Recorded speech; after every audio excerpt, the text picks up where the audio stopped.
Okay, let us resume session. Before Attorney Bondal proceeds, Mr. Barcelo, I think, has a figure now for the total number of Makati citizens or residents. Your Honor, the report that I get from the City Hall is Makati had, in 2010 census, Makati had a population of 529,039 with a growth rate of 1.16%, Your Honor. Okay, yeah. Okay, thank you. Okay, more or less magmamatch din yan. 2010 kasi ito 2010 figures. Yes, okay. Your Honor. Okay. Thank you very much. So, Attorney Bondal, you have the floor. Salamat po. At sana po makita niyo yung relevance nitong aking pong presentation. Parte po ito ng mas malaking research. Ito po yung amin ho. Ano? So, kanina po may mga kumpanyang nabanggit. Next slide, please. Yan po. Nabanggit po yung Codeworks. Tungkol po dun sa IT services contract na binibigay ng City Government of Makati. Tingnan po natin.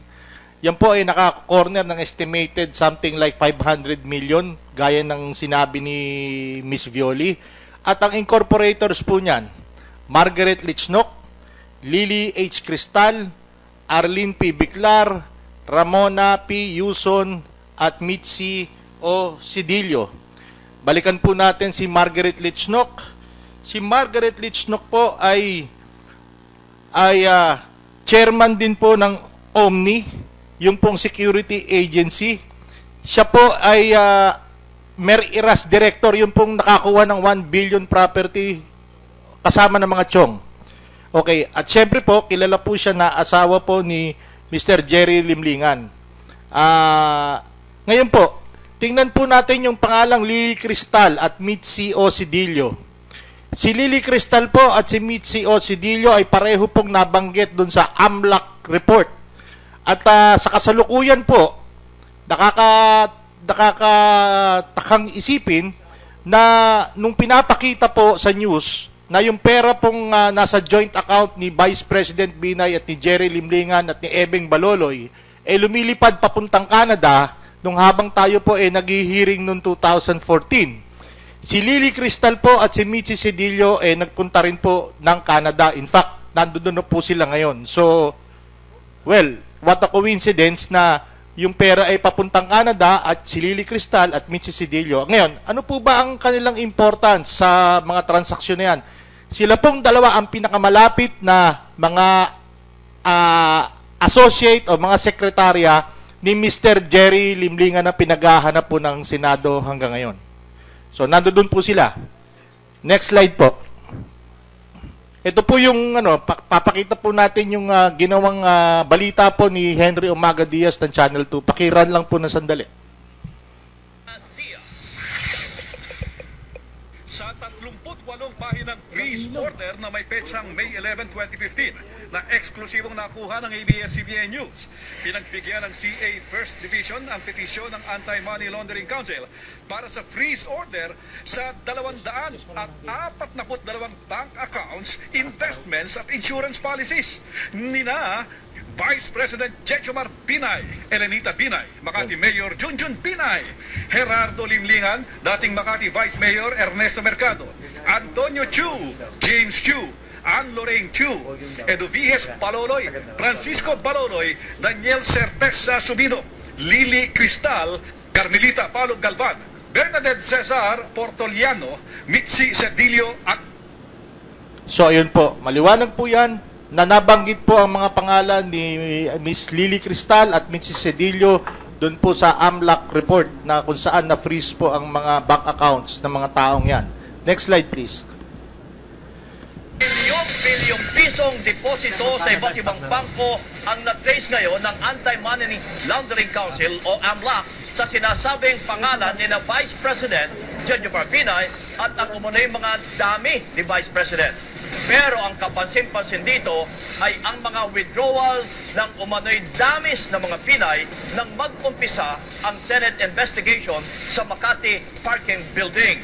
Tinawag naman ni Vice President Binay na sinungaling ang Anti-Money Laundering Council. Nagpapatrol, Henry Umaga Diaz.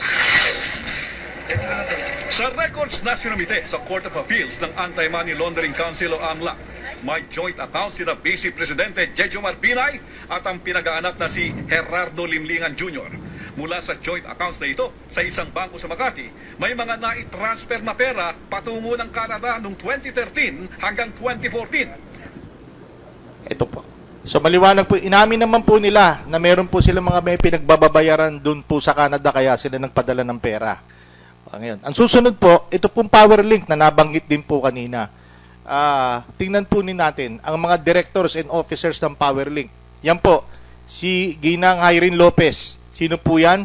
Siya po ang asawa ni Tomas Lopez na yung presidente po ng UMAC. At pagkatapos po, kung matatandaan po ninyo, yung si Irene Lopez ay nabanggit din na parte ng kumpanyang Agri Fortuna. Ano po yung Agri Fortuna? Ayun po yung kumpanya na sinasabing may-ari ng Hacienda Binay, na sinasabing nagbenta raw kay Antonio Chu. So kasama po yan si Irene Lopez.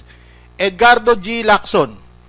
O yan po, kasama rin po yan. Siya po ay director at treasurer ng JCB Foundation. Yung pong foundation na nakapangalan sa kay Vice President Binay. O, consultant po siya on Trade and Finance, Office of the Vice President, Board of Trustees ng Public Employees Representative ng Pag-ibig Fund. At saka, ang maganda po niyan, si Edgardo G. Lacson po, kasama po siya doon sa mga merong nakapangalan titulo doon po sa Hacienda Binay.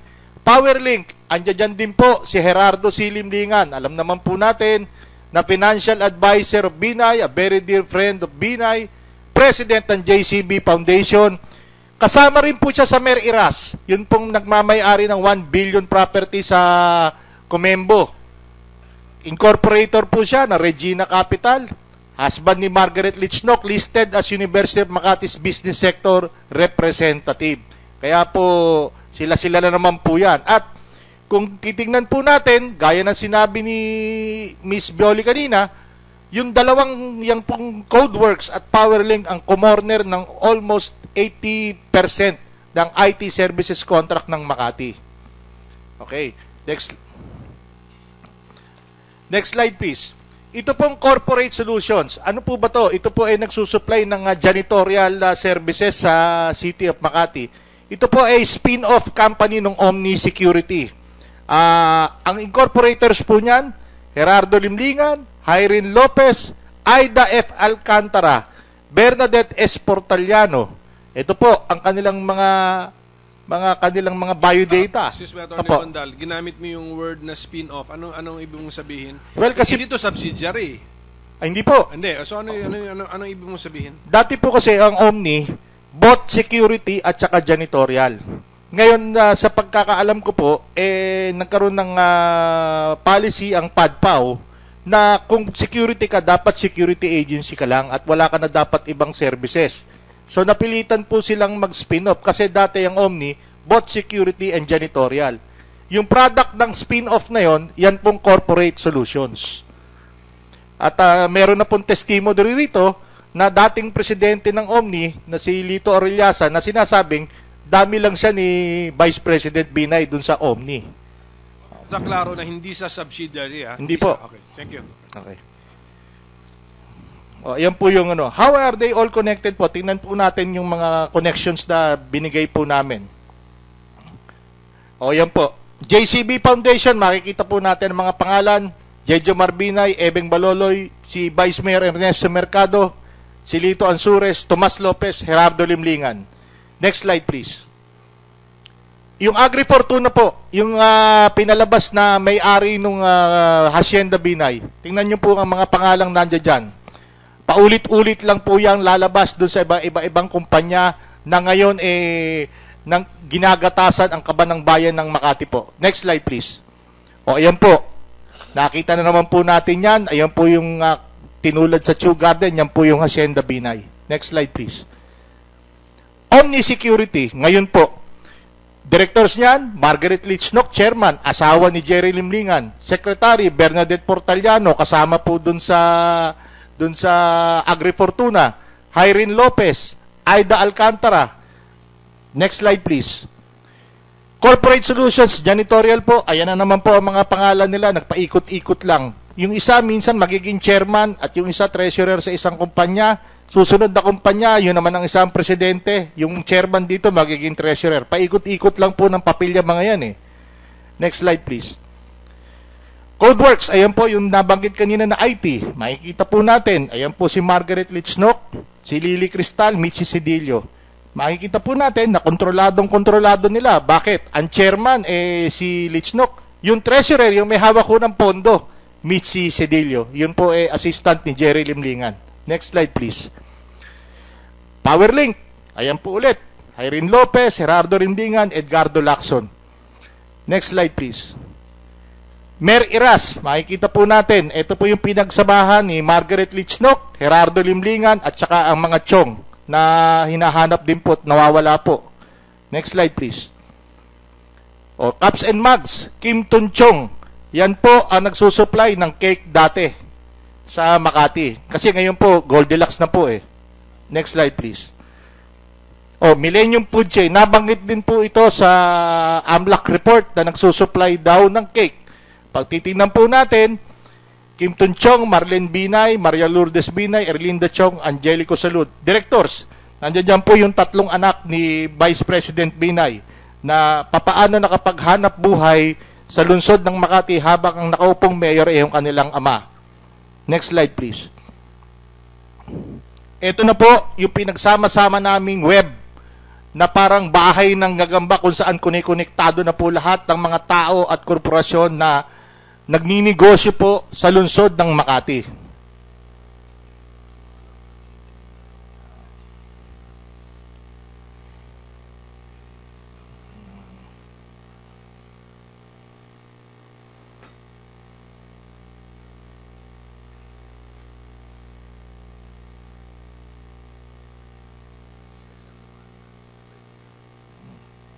So, ayan po. Kunikonektado po yan. Kung titingnan po natin, para yan yung Napoles NGOs na nagsasali-salimuot ang mga opisyal. O para rin doon kay Roque na pinalabas po ng GMA7. So, ayan po. Lahat ho ng mga bida, bawat kumpanya ay konektado sa bawat isa. Alam niyo po, may kasabihan po sa ating pong bayan, na yung para bang baka na ginagatasan, pag nakita nyo po itong presentasyon namin ito, hindi na po gatas ang nawawala sa Makati, yung inahing baka na ho ang nawawala. Tsaka po, tingnan nyo, ito pong sa IT, Irene Lopez, ano po ang kanyang background? Si Margaret Lichnok, ano po ang kanyang background para bigyan ng milyong-milyong halaga ng kontrata para sa IT services? O yun na lang po. Sana nakaambag po ako sa presentasyon ni Miss Violi po ngayong umaga. Salamat po. Ang pinakita mo ron, yun yung corporate ties. Opo. Actually, may improve mo pa yun kung mapakita mo ang personal ties. Opo. Dun sa chart mo. Pero siguro si Miss Lazo can describe to us ano ba yung mga kontrata, ano ba yung mga nature ng contracts at bakit naabot ng ang IT services ng billion? 930 close to a billion? Yes po. What were they providing the city? Maintenance po ng mga IT IT equipment po ng City Hall ng Makati. So, wala pa dyan yung pagbili ng equipment? Wala pa po. Wala pa dyan yung bayad sa software na tumatakbo sa equipment? Wala pa po. Services lang po. Purely services po.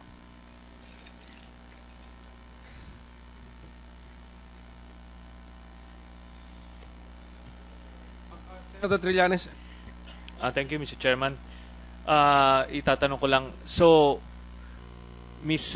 Lasso, yung sinasabi niyong IT contracts na close to a billion, services lang ito. Opo. Okay, so at least may idea yung mga IT companies natin na kung gaano kalaki ito. May mine-maintain ba kayong ano rito? Parang, are you a telecom company? No, Na, wala po, Your Honor. Wala. So, ito, napupunta lang ito dun sa maintenance ng database tsaka ng website. Yes po, Your Honor. Pag i-encode ng mga tao, siguro, tsaka yung network administration na tinatawag. Yes po, Your Honor. So, meron lang itong technician. Ang nakita ko po doon, may project engineers po silang ina-assign sa city po. Mga ilan po yan? Meron po silang kontrata na 2 project engineers po na nando doon. Yun lang, wala nang ibang mga people on the ground. Mga technician.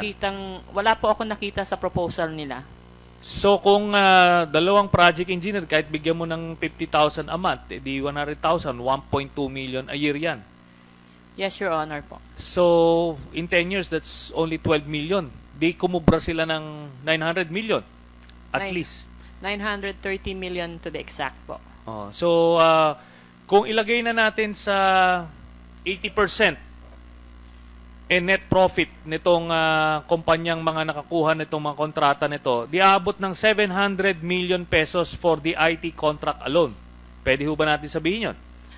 Hindi ko po masasabi yun ng ganon kasi po, ngayon lang po ako naupo nung nag-start po si acting mayor po. Okay. Well, yun na. I'm trying to approximate kung saan pwede ang cost. Kasi ang cost nito, mainly, skill lang, services lang eh. Yes, Your Honor. So, pasweldo lang ito dun sa mga tao. Now, yes. Actually, sir, ang nakita ko po doon, may parang iniisa-isa nila yung yung nililinis nila, ganun po, yung mga ganun. Actually, hindi po kasi ako IT, kaya hindi ko masyadong maintindihan yung nila. Yes, pero Services lang po. We have an idea about IT services. Ito yung mga dalubhasa sila sa computer. So, kung meron kang babayaran dito, yung kanilang skill, yun Yes, ang Your binabayaran doon. Yes, So, Your Honor po. sabi ko nga, just by being generous na 20% nun ay binayad mo sa pasweldo at sa taxes, kung ano pa, meron kang 80% na kikitain dito. So 900, that's 700 million pesos. Anyway, that's that's just a rough computation. Ngayon tatanungin ko kayo regarding itong sa janitorial services. Ang kontrata na umabot is total for 10 years. 2.3 billion. Sir, sa janitorial services po is 2.3 billion from 2005 po to 2014. Ito yung nakuha lang ng Omni at nung Corporate Solutions. So, 2.3 billion, ano yung covered nito? Yung mga opisina lang? Janitorial services ng mga opisina ng Makati City Hall? Yes po, Your Honor. So, hindi yung buong Makati ang panglinis, hindi. Hindi po, Your Honor. Hindi, mga offices po, Your Honor. So, para makita lang natin, mag-grasp natin yung magnitude ng pagnanakaw na nangyari dito. Dahil, we're not talking about Makati, kung hindi yung opisina lang, yung City Hall proper, and siguro may pangilang-ilang building. And other areas po, like yung school po, kasama po dito. Okay. So, pero mabibilang mo lang. Hindi naman ito as if the whole Makati ang kailangan nilang linisin, di ba? Offices and school po, Your Honor. Okay. Ngayon yung security services. Ano ba do? So bagay I'll just ask Engineer Hechanova. Kasi itong covered na period, kayo pa yung GSD director nung panahon, chairman, di ba? Yes, Senator. So kayo yung department head nun. May actual bidding ba rito o ito ay napagkasunduan na ibigay dito sa mga kumpanya ni Binay? Gaya ng sinabi ko noon, sir, lahat ng project sa Makati, biding-bidingan lang yan. So kung mapapansin nyo po, yung ni-report ni Ms. Bioli Lasso, sa loob ng 10 taon, ang naglaban lang sa sabihin nating 20 project sa Makati para sa security, Omni at Baikan. At sa loob ng 10 taon, sa 10 project, hindi nanalo ang Baikan sa Omni. Kasi talaga pong nakaalat na sa Omni yung mga project. Okay. So, pagka na-estimate nyo ba, para lang ma-project natin yung kinita, kasi doon sa madali, yung IT, madali mo makompute eh. Pero dito sa janitorial services tsaka security services, paano ang computation ng kita rito? Paano kumikita yung mga Binay rito? Sa janitorial at security services, sir, dalawa pwedeng pinagkukunan ng kita dyan eh. Una, ghost deployment, tsaka yung profit sa kumpanya. So, madali sanang computein to, sir, pero kung papayagan nyo akong maghingi ng recess for 5 minutes, mas maganda kung may papakita ko sa slides, pupunta lang ako doon at gagawin ko. Mr. Chairman. We can ask questions of some other resource persons while you do your Okay, sir, sige. while you do it. Sige. Yun lang ba tanong mo sa kanya? Okay lang. Can Hindi, you leave? mamaya. Oh, sige, Kay, okay. yes.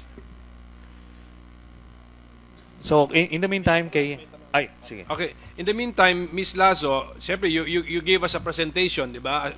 You examined some contracts, di ba? Okay. So, the subcommittee can ask you to provide us with copies of the contracts you have examined. Yes, so, So Your we can Honor. also go over the terms. Yes Okay? po, Your Honor. Likewise, Attorney Bondal, you gave us a presentation. That means you looked at some articles of incorporation. You have it with you? You have this with you? You can submit to the It's all in my law office, but we can submit you it. can submit it yeah. readily. Okay. So please submit. So because we will try to follow if Yes, sir. that indeed is the case, no? Yes, sir. Anyway, andito naman si Director Arduino of SEC. We can ask for certified true copies kung kailangan. Tama, sir? You're with the SEC? Tama, sir? Director? Yes, Your Honor. Correction ho, Aquino po. Aquino. I'm sorry. I am not wearing my glasses. Okay. Actually, tinutulungan ko na lang yung secretary at kayo talaga. Ms. Lazo, Yes, Your Honor. we mentioned in our partial report that we wanted the COA to pay attention to the 350 million pesos allocation that the City of Makati made in City Ordinance number 2011-038. Familiar ba kayo rito? That's for the transfer of the Makati City Government's Urban Development Department to the Makati City Hall 2 parking building. Sir, narinig ko lang po yun sa, pero I am not aware. You cannot tell us kung nagalaw itong pondong ito na na-implement o hindi? Not yet po, sir. Okay, paabot nyo na lang kay Acting Mayor Peña that we have this pending question if the city government can give us information. Yes, Your What Honor happened po. to this allocation? Yes, Your Honor. Dr. Llanes? So, Miss Lasso, so itong sa security services, at ano ang covered naman ito? Ano yung binabantayan? Anong... Usually, sir, the Makati City Hall buildings, Makati 1 and 2, tapos po mga schools, and other offices po na nasa labas po. Okay, para lang ma-project natin kasi iba to eh. Iba yung 2.3 billion pang security services lang. So, hindi ito buong Makati, yung mga roving dyan sa Ayala, sa Greenbelt, hindi yon kasama. Hindi po yun kasama, sir. So, yun sa Ayala yon. Yes po. Yung mga MAPSA po namin. Yung MAPSA, hindi rin yon. Hindi po yun. Iba po yun. So, ito talaga mga blue guards ito. Mga white guards na po ngayon. White guards na nasa mga entrance ng mga building. Yes, Your Honor. Okay. So, can you give us a copy of that contract para malaman namin kung ilang guards ang dinideploy? Yes, Kasi, Your Honor. Actually, as of, we have 600 guards deployed sa 2014 contract po nila. 600 guards ang nakadeploy and monthly, so annually, or for that matter, the total contract is 2.3. Sir, for the last 10 years po. For the last 10 years. Kasi sila lang naman ang nananalo eh. Yes, diba? Your Honor po. Okay, so 2.4 billion pesos ito. Antayin lang natin si para ma-compute natin yung paano kinikita. In the meantime, let me just ask in the meantime. Question to Ms. Lasso. So, Ms. Lasso, your report is based, ma'am, your report is based on your examination of documents, diba? Yes, you're Your Honor. able to spot the overlapping personalities. Yes, Your Honor. sa pagkakaalam mo ba, ang COA ba ay nakapansin din ito o hindi? Wala po akong masasabi tungkol dun, sir. Kasi po, ito ay initial report lang namin at hindi pa naman namin inilabas po. Ngayon pa lang po lang. Oo nga, pero ang review ninyo, 10-year-old documents eh. Yes, Your Honor. So wala kayong alam na naging issue ito with COA sa Makati? Sir, wala pa ako kung nalaman. Wala ka naririnig na gano'n. No? So we will ask this of COA when they appear before us.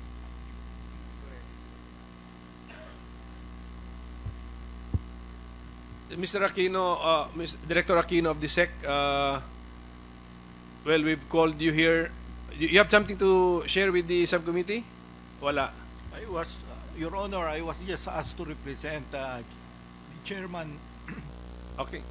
Okay, because we knew that some corporate matters were to be presented. So at least I hope that you took note of some of the names of the corporations mentioned, just in case we need to confirm or validate some corporate documents, we will approach your office. Yes, Your Honor.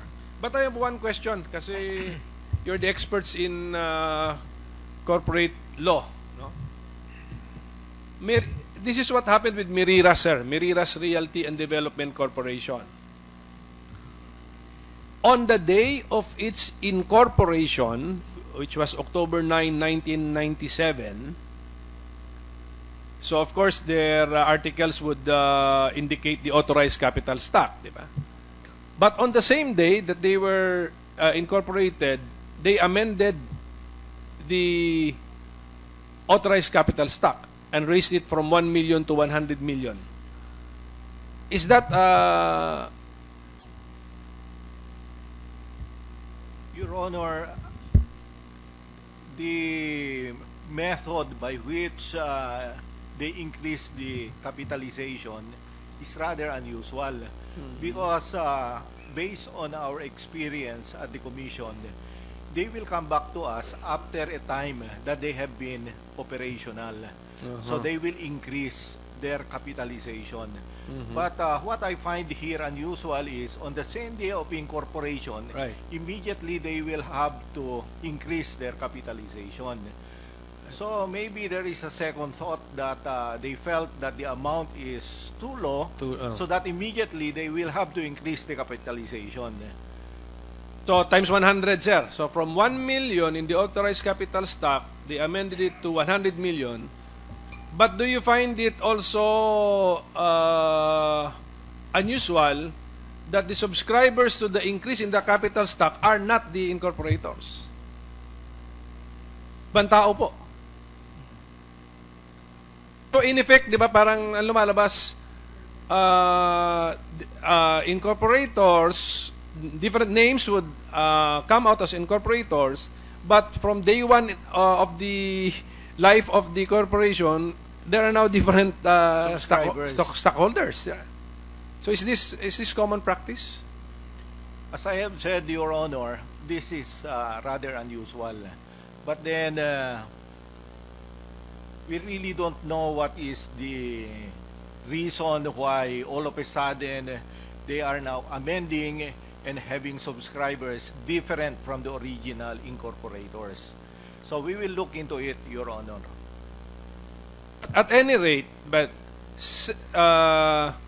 because of the records at the SEC, they cannot hide they could not hide the names of the original incorporators, and also they could not hide the names of the subsequent subscribers or stockholders. It will be all there, right, with the SEC.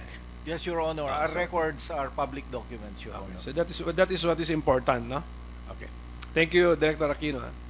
Senator Trillanes? Thank you, Mr. Chairman. One more question before I move to Engineer Hechanova. Ms. Lasso, can I know who the incorporators of Triforce Security Services are? Sir, as of this moment po, wala po pa akong listing ng Triforce. I will just babalik ko na lang po pag magkaroon ako ng panibagong pagkakataon po. Yes, and itong fast pace, Yes, and the others. para makita natin kung sino yung mga personalities behind it. Kasi itong Triforce, 680 million yung nakuha niyang kontrata. Yes, Your For Honor. 10 years also. So baka may magic din dyan. Malamang. Anyway, moving on to Engineer Hechanova. Yes, sir. So, Kung pwede ko po ipakita sa slideshow kung paano kumikita sa janitorial at security We company. prepare the slide. Can I go back to Ms. Lasso? Ma'am, sa janitorial, ang sinabi nyo, Omni and Corporate Solutions were the top two. Yes, Your Honor. And then sa security, binanggit mo Omni and Triforce are the top two. But are those different Omni corporations or the same Omni corporation? One and the same. One and the same.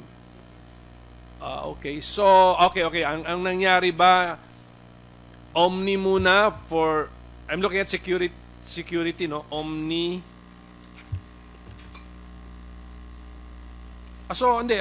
How do you now reconcile that with the statement of Attorney Bondal that Omni was forced to spin off Corporate Solutions because Omni must be 100% only security per rule of DPNP, and yet Omni was also winning janitorial contracts before Prior yun. po, prior. So may cut off. Yes, Your Honor. So there was a certain period of time that it was always Omni. Yes, Your Honor. When Omni withdrew from participating in janitorial, it's now Corporate Solutions. Yes, Your Honor. Okay, that's clear. Okay, Engineer Chanova. Sir, ipapaliwanag ko po kung paano sila kumikita sa security, kung paano sila nakaka-kickback. Meron pong 600 personnel or 600 security guards sa kontrata ng Makati. 10% of that is ghost. So, meron tayong 60 na ghost. Ang sweldo niyan sa isang buwan ay 30,000. So, kung kukomputin natin yan, 1.8 million ang nakukuha sa isang buwan. Times natin sa 12 months, so that's 216 million. Times natin sa 10 years, that is 216 million. So, yun po ang ghost security guard. Sa profit po, kasi meron kaming admin cost, 20% nung 30,000 is 6,000. I-times po natin yan sa 12 months, that's times natin sa 10 years, that's 430 million. So ang grand total na nakuha para sa security for 10 years is 648 million. sige. Move. Para naman po sa janitorial, meron kaming 850 na total number of janitors. So, 10% of that is ghost janitors. So, kung imumultiply nyo yung 85 sa existing na sweldo o dun sa rate na nilalagay namin sa contract namin, that is 20,000 per janitor. So, meron pong 1.7 million per month. Times natin sa 12 months, that's 20.4 million per year. Times natin sa 10 years, that's 204 million. Sa jano pa lang yon sa ghost ng janitorial. Sa profit ng janitorial, times natin ng 20% yung 20,000, that's 4,000. Times natin ng 12 months, times 10 months, so you will reach to 408 million. If you will add up the 408 saka 204, you'll get 612 million for the janitorial. And to sum it all, ang grand total po na nakuha dyan for 10 years is 648 for the janitorial, 612 for the security, totaling to 1.26 billion. Okay. Yan yung sa dalawa. Tapos yung kanina nga, doon sa IT na 700 plus million, so aabot siya ng 2 billion pesos doon sa period na yan. So, well, Mr. Chairman, at least we have an idea kung paano talaga ginagatasan dito. And ano ba yan? Is that a generous estimate or conservative estimate, yung mga ghost, ano na yan? Conservative pa po yan. conservative yan. Ako kasi hindi ako makapaniwala na kailangan mo ng 600 security guards just to guard itong mga opisina sa Makati. Kasi kung isang building, lagay mo ng 20, o kung mga 20 buildings yan, di 400 lang yan. Kasama na rin po dyan dun sa mga ghosts, yung mga inilalagay namin sa Hacienda Binay, sa Tagaytay Resorts, pati sa mga bahay nila. Okay. So, ano yan? Hindi, palagay ko doon yan sa profit, hindi yan sa ghost. Doon yan sa profit, sa deployment, over deployment nila. Well, at least may idea tayo. So, dito sa 5 billion peso contracts lahat, 2 billion dito easily napunta dito sa pamilya ng mga Binay or the Vice President in particular. So, well, Mr. President, at least nagkaroon tayo ng idea kung paano to pinagkakakitaan. Anyway, Ms. Lasso, can we ask for those documents para we will now forward it sa Ombudsman para magawa natin ng appropriate case? Yes, Your Honor. Do we have questions for Mr. Victor Limlingan who is here with us? Sige, Vice Mayor Mercado first. Sir, bago po nagsimula yung hearing, nagpasabi po kami ni Engineer Hetsanova na may flight po kami ng 2:30. Baka po pwedeng ma-excuse na po kami. Please. Baka maiwan po kami ng aeroplano sa traffic. Sige po, you're both excused. Thank you very much for attending today's hearing. Salamat po. Salamat. Senator Trillanes, do you have questions for Mr. Victor Limlingan? Yes, Mr. Chairman. Mr. Limlingan, last week, napag-usapan natin yung brother ninyo. Did you endeavor to communicate with him? No, Your Honor. Why? Bakit naman? As I said, our arrangement is just for me to wait for Hindi, him to paano nyo nalalaman na buhay pa siya? I guess I don't know. No? You don't know and you don't care? Ano ho ba ito? Paano to? It's not I don't care. I care, but I want to honor my agreement with him. Okay. So, well, ganito yan. Kung sakali lang, magkaroon kayo ng malasakit sa kanya, parating nyo na kami bukas ang pinto namin para matanggap siya dito sa aming Witness Protection Program dito sa Senado. We will protect him. Di ba? Para sa ganon, makita na siya ng mga mahal niya sa buhay. They can turn themselves over. Even itong si Margaret Licknock para hindi sila patago-tago. Related ho ba? Mag-asawa sila? To be accurate, Your Honor, my wife, the wife of my brother, she's not the wife of my brother. My brother separated from the first wife for about 20 years. Mm-hmm. So, common law wife. I think that's the term. So, common law wife. Okay. So, anyway, ganun po ang aming ino-offer dito. And we are very sincere in protecting them. Kagaya nung ginawa namin. Kita nyo naman, sila Vice Mayor Mercado, talagang sinabi nila lahat. And andito sila ngayon, at least hindi na sila nangangamba sa kanilang buhay.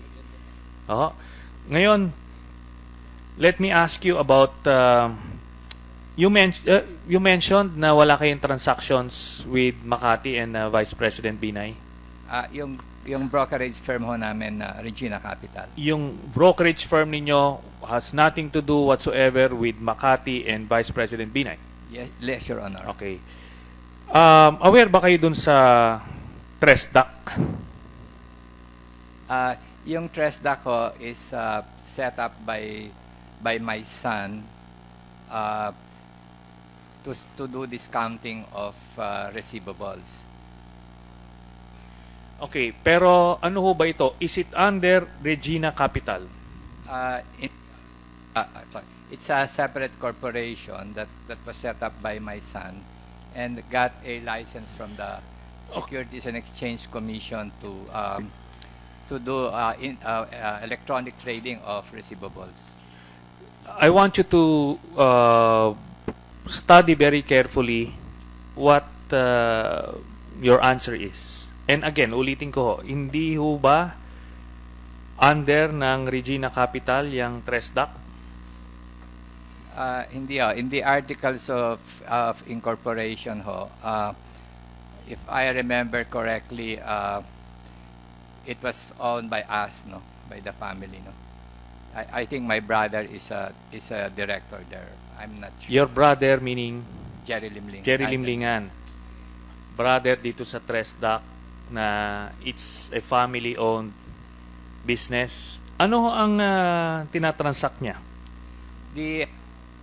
Meron ho ba siyang transaction with the Vice President or Makati? Ang transaction nito is you discount the receivables of the suppliers for the company. But I asked you earlier kung meron po ba kayong transaksyon with the Vice President and Makati City Hall, sabi nyo ho, wala. I was clear that I was speaking about Regina Capital. Okay, Regina Capital, sabi nyo wala. So, ngayon, the question is itong Tresdac na part din ho kayo ng Tresdac. My wife and my children are stockholders of Tresdac. Stockholders to include Mr. Jerry Limlingan? Yes, Your Honor. Okay. Ngayon, the question is, ito ho bang Tresdac meron transaction with Makati or the Vice President?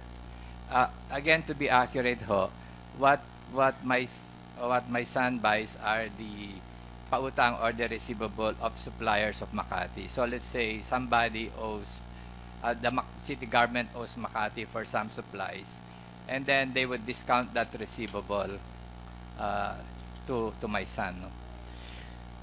So, ano ho yan?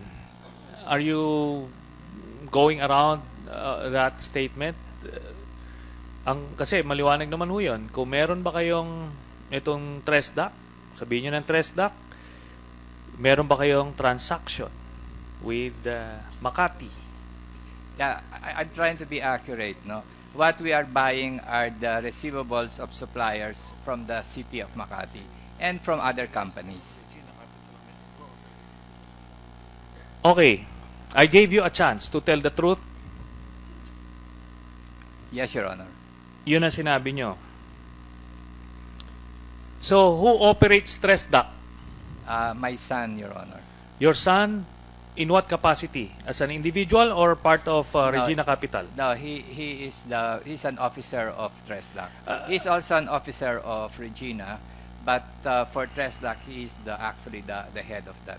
Alam nyo, inaano nyo ko, pinapaikot nyo ko, I'm looking at something. Kaya nga, I'm giving you the chance to tell the truth. Yung Tresdac ba is operated by Regina Capital or hindi? Hindi ho, kasi... yes or no? No. No, okay. Let me read to you the website of Tresdac. Tresdac refers to the electronic receivables marketplace operated by Regina Capital Development Corporation under its alternative trading system. I asked you 3 times, pag-aralan nyo na maayos. Kasi, we have our means of getting information. Kaya hindi ho kami pwede bastang paikutin o bulahin. Can I explain, Your Honor? Ano ang explanation nyo rito? As you can clarify from Director Jose Aquino, the license that was given for us for electronic trading had to be given to Regina because it requires a minimum capital of 20 million. So the contract is in the name of Regina Capital, but the operator, the one who's running the business, is Tresdac. Okay. Nakita nyo ho kung ano yung sinabi nyo just now. Di ba? That Regina is connected with Tresdac. In your own website, sinasabi nyo, in fact, dito sa website, magkasama yung data ng Tresdac and Regina Capital. Okay. Ngayon, I'm asking you now about the transaction of Tresdac with Makati. So, wala kayong sinasabi. Wala kayong transaksyon ang Tresdac with the Makati city government. Yeah, it's with the suppliers of the city government, of the suppliers. Okay. Ito rin, again, in your website. In 2014, after a successful trial, run operating a marketplace for the trade receivables of SME Solutions Inc. and the municipality of Makati, the SEC and bank granted Regina Capital a permanent license. You have been transacting with the Makati city government. Alam nyo, simpleng, ito, verifiable open source documents. Yes, Your Honor. As I was clarifying, the license, because in order to operate an electronic trading system, we need a license from the SEC. And the SEC requires a minimum, I think, capital of 20 million, no? Which Tresdac does not have. But Tresdac has the operating system, and therefore they are the one running it using our license. Yes. So, you only proved my point that you are connected. Magkakapareho nga overlapping directors and incorporators Worse yung sinaamin nyo na you got the license pero iba nag-ooperate. SEC, okay ho ba yan, Director Aquino? Sir, the situation for Regina is they have a license as a broker-dealer and at the same time they were given a license to operate the alternative trading system. Yes. So that is the license that we have given. So technically, who is operating? Regina Capital or Tresdac? Kanino ba binigay yung lisensya? We have given it to Regina. So ang nag-ooperate ng alternative trading system is? Well, as to who is operating, Your Honor. Hindi, as far as SEC is concerned. It is Regina. Regina Capital. So, Mr. Vic Limlingan, hindi talaga pwedeng, wala talagang lusot Maliwanag talaga. So, now, are you taking back your statement that you don't have any transaction, itong Regina Capital, with the Makati government, particularly with the Vice President Binay? Yes, Your Honor, because we keep saying our transactions are with the suppliers of Makati, not with the city of Makati. Maliwanag dito sa website nyo, walang sinasabi ditong with the suppliers. We're taking your word for it. Ito yung nilalabas nyo sa public yung truth in advertising. I would like to believe na hindi binobola ng Regina Capital yung mga prospective clients niya. Well, anyway, nahuli na kayo. Kaya, ano na to? Makikita rito, if I were an investor dito sa Regina Capital, I would be very, very worried because padadaanan lahat ng transaksyon ng Regina Capital with a fine-toothed comb kasi titignan natin itong mga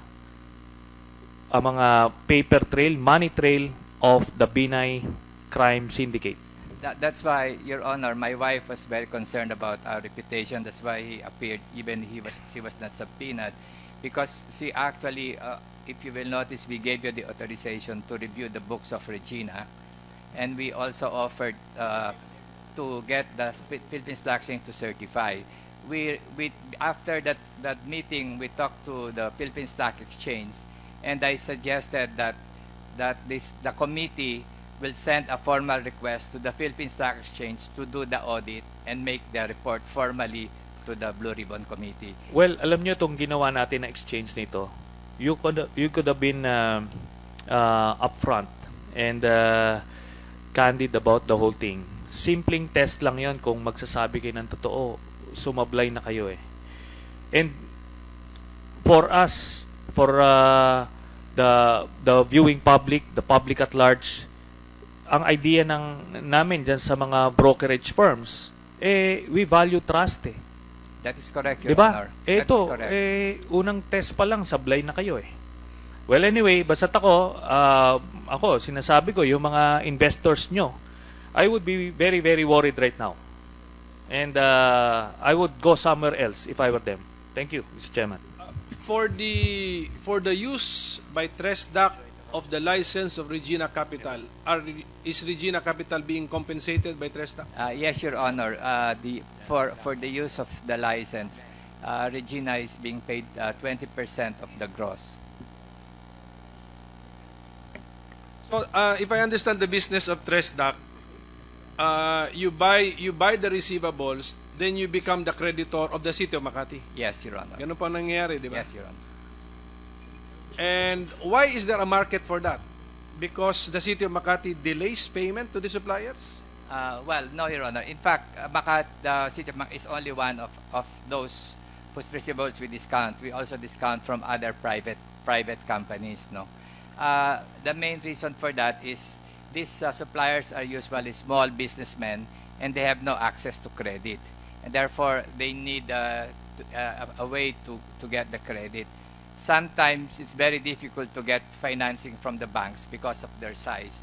So that's why it was approved by the Securities Commission, because it's considered to be a way of trying to help small and medium enterprises. Credit ba ito? Credit? Akala ko receivables na ito, Receivable diba? ng supplier ho. Yeah, receivable ng supplier. So we buy the receivable, pay the in advance, and then we collect later on.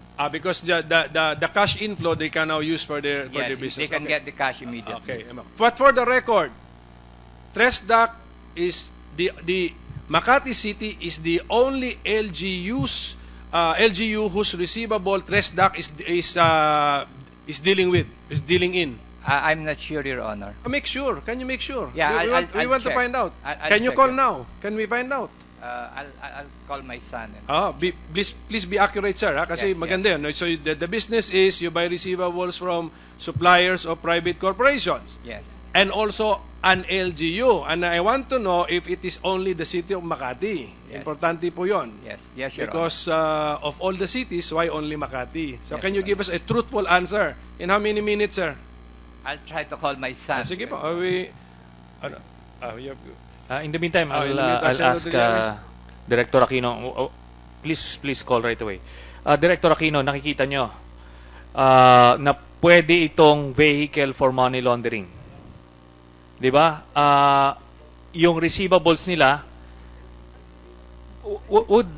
well, anyway, I'll ask Mr. Limlingan later kung yung receivables, for example, nitong mga Omni, nitong mga janitorial services ay pwede rin nilang kuhanin. Diretso na ipapasok na nila ito sa financial system, sa stock exchange.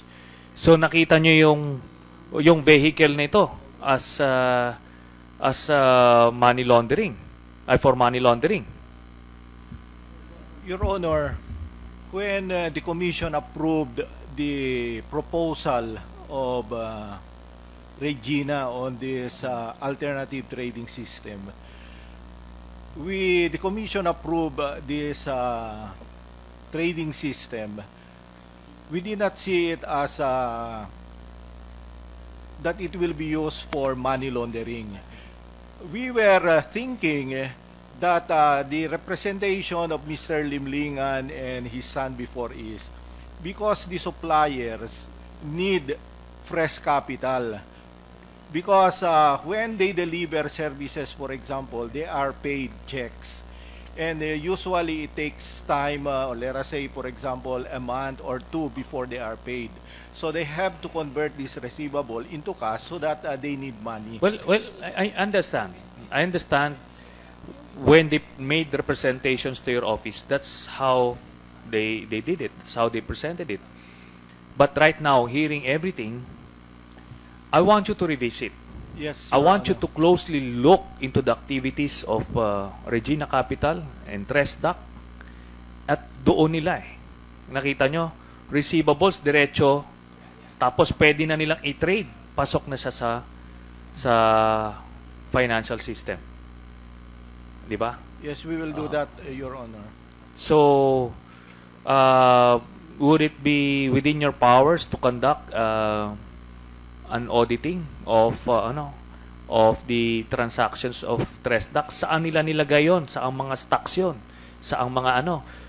Or gusto nyo kami na lang, Mr. Limlingan, ang mag-audit? No, it's up to you, Your Honor. Up to us. As Director Aquino is saying, our volume is very small. In fact, I just talked to my son. He said the receivable from Makati is discounted was from a small company, his friend, which was for the amount of 8 million, and that was done in 2014. After that, the friend of my son no longer transacted with Makati, and therefore there were no other transactions. Definitely, we did not discount any receivables from Makati of the companies that were mentioned there, Your Honor. So what's the answer to my question? The only LGU whose receivable you dealt with is Makati. Yes, and to emphasize, after that dealing with Makati, we have never dealt with any government LGU since the 2014, and we've just concentrated primarily on local companies, Your Honor. Well, I understand, Mr. Limlingan. Alam niyo kung bakit. Kasi nag-start na kami ng hearing dito noong 2014, mahirap na mag-launder ng money ng ganung paraan. Kasi madidiscover at mabubuko just like what happened now. Anyway, makita natin, Director Aquino, how these mechanisms are available sa mga ibang LGUs for that matter. Yeah. Siguro ang posibleng request kay Director Aquino is to review the terms of the license granted to Regina Capital and find out if there has been compliance or infraction of the conditions and the terms. Then bahala na po kayo what is the consequence if there is a violation of the terms. And then just give us a report, sir. Yes, we'll do that, Your Honor. Thank you. Okay, Senator Trillanes. One last question to Mr. Vic Limlingan. Meron ho ba kayong joint account with Mr. Jerry Limlingan, and how much kung meron man? Your Honor, as I mentioned, in 2010, my brother was shot and almost killed. So at that time, he was concerned about his family. So actually what happened was that he put up a joint account with the bank, and he put in the money. He was supposed to, if anything happens to him, I was supposed to give the money to his children. Since it was not for me, I did not actually look at the amount.